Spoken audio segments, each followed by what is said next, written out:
Everyone assumed she froze because she was scared, but the truth was far more dangerous.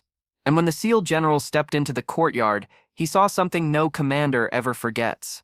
Cadets laughed before they even saw her face.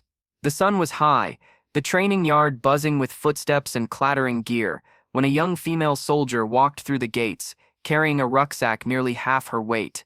3 cadets blocked her path, smirking, whispering, circling her like bored wolves.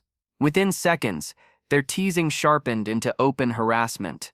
Before I tell you what happened next, tell me in the comments where you're watching from. I love knowing who's listening. They mocked her posture, her slow steps, the faint tremor in her hand as she adjusted her strap.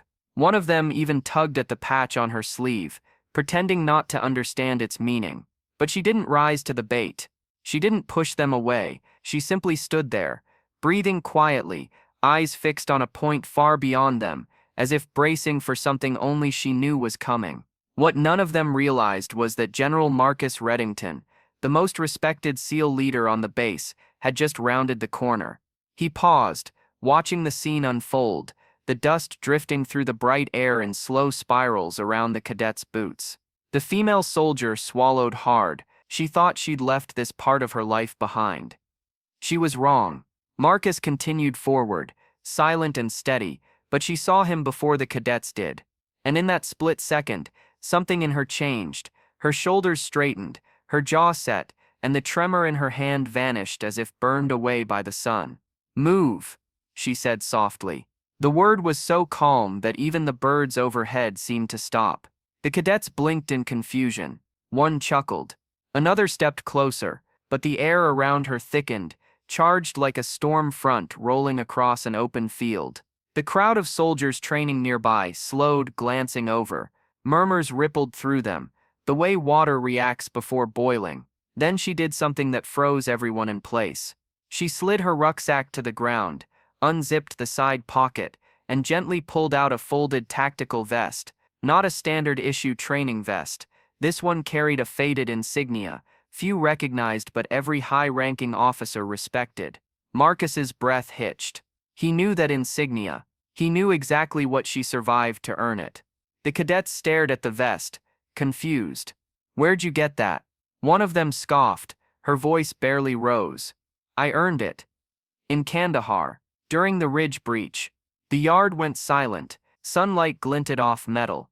A coffee cup someone had left on a bench trembled from the sudden stillness. Marcus reached them at last, his shadow stretching long across the ground. "What's going on here?" His voice was low, dangerous. In its calm, the cadets snapped to attention, panic flooding their faces. But he didn't look at them. Not yet. His eyes stayed on the woman standing so still it looked like time refused to move her. "Lieutenant Hale," he said. "I didn't know you were back." She nodded once. "Just transferred in this morning, sir."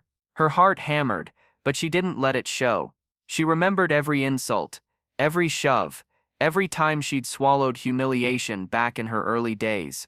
But now she had something she didn't back then, the courage to stand, not just survive. Marcus finally shifted his gaze to the cadets. "Do you know who you just harassed?" he asked. They shook their heads, throats tightening. She pulled 3 wounded soldiers out of a collapsing compound under direct fire.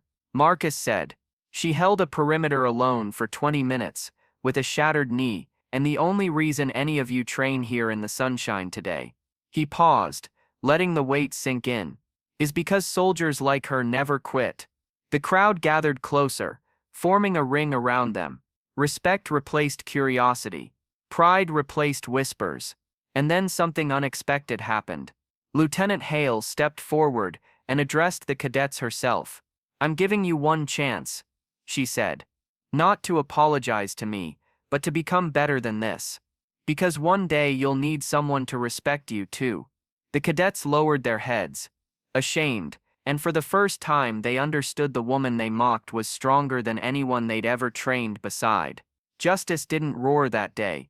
It arrived quietly, standing tall beneath the bright sky. Because courage isn't loud, it's steady, patient and unshakable. And sometimes it begins in the very place where others expect you to break. If this story moved you, Let me know your thoughts in the comments, and don't forget to subscribe for more heartfelt, powerful stories like this.